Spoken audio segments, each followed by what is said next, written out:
नमस्कार दोस्तों, महाकाल न्यूज में एक बार फिर से आप सभी का स्वागत है। दोस्तों, बहुत सारे लोगों के मन में ये सवाल रहता है, आखिर खेसारी लाल यादव जी का नाम ट्रेंडिंग स्टार क्यों पड़ा। इसका बहुत सारा कारण है।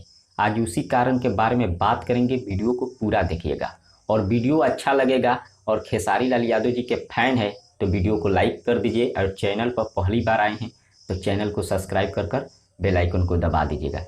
चलिए शुरू करते हैं। आपको बता दें दोस्तों, सबसे पहला जो कारण है, खेसारी लाल यादव जी का नाम ट्रेंडिंग स्टार इसलिए पड़ा क्योंकि भोजपुरी इंडस्ट्री में कोई भी ऐसा स्टार नहीं है जो ट्रेंडिंग में आया हो, लेकिन खेसारी लाल यादव जी इसका शुरुआत किए। सबसे पहले शुरुआत खेसारी लाल यादव जी किए ट्रेंडिंग में आने का, लेकिन लगातार 50 से 100 गाने ट्रेंडिंग में आने के बाद, जी हाँ, 50 से 100 गाने ट्रेंडिंग में आने के बाद कोई दूसरा स्टार भोजपुरी का ट्रेंडिंग में गया।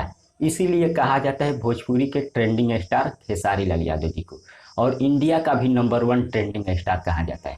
सबसे ज़्यादा अगर कोई ट्रेंडिंग में आता है गाना तो है खेसारी लाल यादव जी का गाना। इंडिया में सबसे ज़्यादा गाना ट्रेंडिंग में खेसारी लाल यादव जी का आता है, इसीलिए खेसारी लाल यादव जी को ट्रेंडिंग स्टार कहा जाता है। अपना राय कमेंट के जरिए हमें बताइए। फिलहाल इतना ही, मिलते हैं अगले वीडियो में। धन्यवाद।